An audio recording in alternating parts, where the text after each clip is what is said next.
তোমাদের চ্যানেলে তোমাদের স্বাগত জানাই। প্রিয় দশম শ্রেণীর শিক্ষার্থী বন্ধুরা, আশা করি তোমরা ভালো আছো। তো আজকে আমরা এই ভিডিওতে আলোচনা করব মাধ্যমিক 2025 ইতিহাসের একটি অত্যন্ত গুরুত্বপূর্ণ মোস্ট ইম্পর্ট্যান্ট নমুনা প্রশ্নপত্র নিয়ে। তো তোমাদের কাছে একটাই রিকোয়েস্ট, তোমরা ভিডিওটি না টেনে শেষ পর্যন্ত ধৈর্য সহকারে দেখো। তো দেখো, তোমাদের পূর্ণমান 90 থাকবে, সময় 3 ঘন্টা 15 মিনিট। এই প্রশ্নগুলো তোমরা কিন্তু ধৈর্য সহকারে দেখবে, প্র্যাকটিস করবে, মুখস্থ করবে। এখান থেকে অনেক প্রশ্নই তোমরা কমন পেতে চলেছ। সর্বপ্রথম প্রশ্ন দেখো, জীবনের ঝরাপাতা গ্রন্থটির হলো একটি, এর সঠিক উত্তর হয়ে যাবে আত্মজীবনী। 2 নম্বর প্রশ্ন দেখো, দাদা সাহেব ফালকে যুক্ত ছিলেন। তো দাদা সাহেব ফালকে কিসের সঙ্গে যুক্ত ছিলেন? তো 4টি অপশনের মধ্যে সঠিক উত্তর হয়ে যাবে চলচ্চিত্রের সঙ্গে।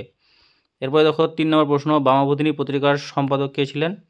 দেখো 4টি প্রশ্নের মধ্যে সঠিক উত্তর হয়ে যাবে তোমাদের খ নাম্বারটা, উমেশ চন্দ্র দত্ত। 4 নম্বর প্রশ্ন, হান্টার কমিশন গঠিত হয় কত সালে? তা হান্টার কমিশন গঠিত হয় কত সালে? 1882 খ্রিস্টাব্দে হান্টার কমিশন গঠিত হয়। এটি ছিল ভারতের প্রথম শিক্ষা কমিশন। তারপরে দেখো, কলকাতা মেডিকেল কলেজের প্রথম অধ্যক্ষ ছিলেন। তো কলকাতা মেডিকেল কলেজের প্রথম অধ্যক্ষ ছিলেন ডক্টর M.J. ব্রামলি। এরপরে প্রশ্ন দেখো, ভারতের প্রথম অরণ্য আইন পাস হয়।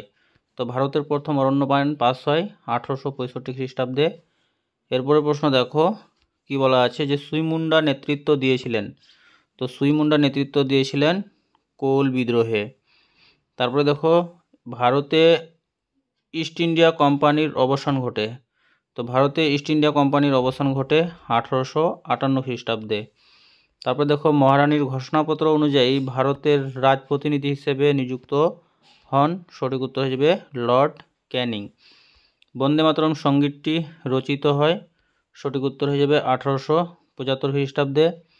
তারপর প্রশ্ন দেখো, বাংলা ভাষায় প্রথম ছাপা বই হলো। তো বাংলা ভাষায় প্রথম ছাপা বই হলো a grammar of the Bengal language. এরপরে প্রশ্ন দেখো, Indian association for the cultivation of science এর যে বিজ্ঞানী নোবেল পুরস্কার পেয়েছিলেন। তো নোবেল পুরস্কার পেয়েছিলেন কোন বিজ্ঞানী? CV রমন, তার রমন ইফেক্টের জন্য।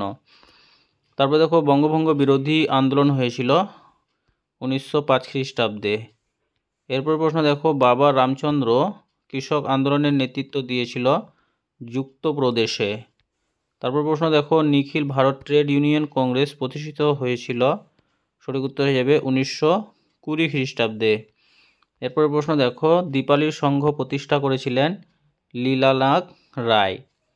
এরপর প্রশ্ন দেখো, আইন অমান্য আন্দোলনের সঙ্গে যুক্ত ছিলেন।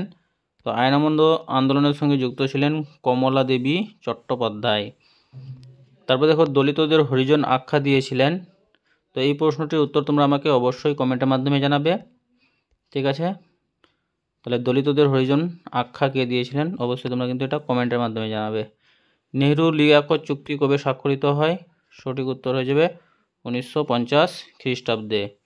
ভারতের লৌহ মানব বলা হয়। তো ভারতের লৌহ মানব হলেন সর্দার বল্লভভাই প্যাটেল। সঠিক উত্তর হয়ে যাবে খ নাম্বারটা। এরপর দেখো, বিভাগ খ যে কোনো 16টি প্রশ্নের উত্তর দাও। তো উপবিভাগ 2.1 আছে, একটি বাক্যে উত্তর দাও। সর্বপ্রথম প্রশ্ন দেখো, সাইলেন্ট স্প্রিং গ্রন্থটি কে রচনা করেন? তো এর সঠিক উত্তর হয়ে যাবে রেচেল কার্সন। উলগুলান কথাটির অর্থ কি? ভয়ঙ্কর বিশৃঙ্খল অবস্থা। স্কুল বুক সোসাইটি কে প্রতিষ্ঠা করেন? David Hare. বর্ণপরিচয় কে রচনা করেন? বিদ্যাসাগর। বর্ণপরিচয় কে রচনা করেছিল? বিদ্যাসাগর। এরপরে দেখো, সম্প্রকাশ পত্রিকার সম্পাদক ছিলেন দ্বারকানাথ বিদ্যাভূষণ। তো এগুলো কি ঠিক ভুল নির্ণয় করতে হবে। তো এটা হয়ে যাবে কি ঠিক। তারপর দেখো, ধরতি আবা কথার অর্থ হলো মুন্ডাদের পিতা। এটা কি ভুল। ধরতি আবা মানে পৃথিবীর পিতা, এখানে দেওয়া আছে মুন্ডাদের পিতা। বাংলায় লাইনটা পরিবর্তন করেন বিদ্যাসাগর। এটাও ভুল। তোমরা কিন্তু ভুল লিখবে পুরো বাক্যটি লেখে পরীক্ষার খাতায়। তারপরে বাংলায় সশস্ত্র বিপ্লবী আন্দোলনের অন্যতম নেত্রী ছিলেন বাসন্তী দেবী। এটাও কিন্তু ভুল। তোমরা কিন্তু পাশে কি লিখবে? ভুল লিখবে। তারপরে দেখো, স্তম্ভ মিলাও। তো কি দেওয়া আছে? জীবনের জলসা ঘরে। তো জীবনের জলসা ঘরে এর সঠিক উত্তর হয়ে যাবে মান্না দে। নুরুদ্দিন রংপুর বিদ্রোহের নেতা ছিলেন। দিগদর্শন জোসুয়া মার্সম্যান এটাকে প্রকাশ করেছিল। অ্যান্টি সার্কুলার সোসাইটি শচীন্দ্র প্রসাদ বসু। এরপরে দেখো ভারতের প্রদত্ত ভারতবর্ষের রেখা মানচিত্রে নিম্নলিখিত স্থানগুলি চিহ্নিত করার নাম লেখো। চুয়ার বিদ্রোহের এলাকা, নীল বিদ্রোহের কেন্দ্র নদিয়া, মহাবিদ্রোহের কেন্দ্র ব্যারাকপুর, পুনর্গঠিত রাজ্য গুজরাট। তারপর দেখো বিবৃতি এবং ব্যাখ্যা। প্রথম বিবৃতিতে বলা আছে যে স্যার উইলিয়াম জোন্সকে প্রাচ্যবাদী বলা হয়।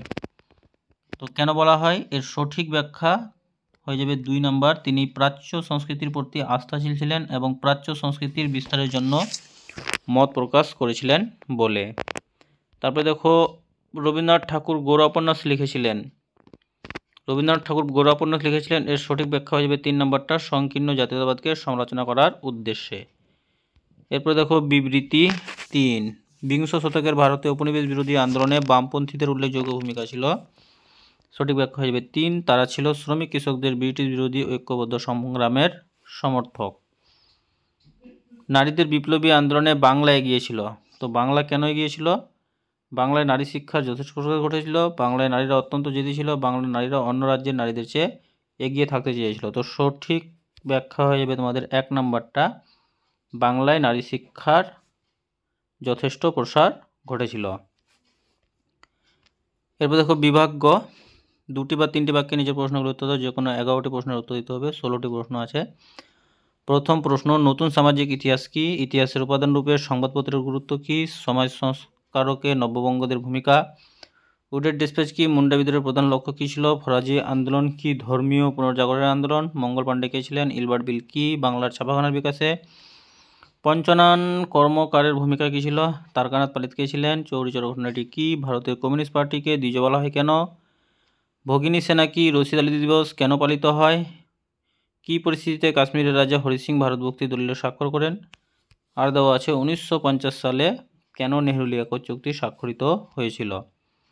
তারপরে বিভাগ ঘতে চলে যাব আমরা। দেখো প্রথম মোস্ট ইম্পর্টেন্ট প্রশ্ন, নারী ইতিহাসের উপর একটি টিকা লেখো।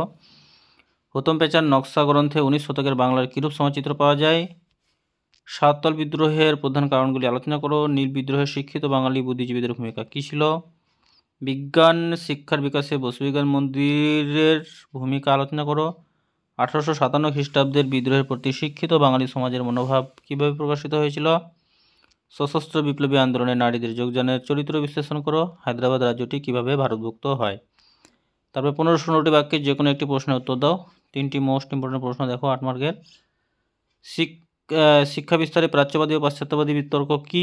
চিকিৎসাবিদ্যা শিক্ষার বিকাশে কলকাতা মেডিকেল কলেজের ভূমিকা আলোচনা করো। মহাবিদ্রোহের প্রকৃতি বা চরিত্র বিশ্লেষণ করো। মানুষ, প্রকৃতি ও শিক্ষার সমন্বয় বিষয়ে রবীন্দ্রনাথের চিন্তার সংক্ষিপ্ত পরিচয় দাও। তো প্রিয় শিক্ষার্থী বন্ধুরা, ভিডিওটি ছিল এই পর্যন্তই। ধন্যবাদ।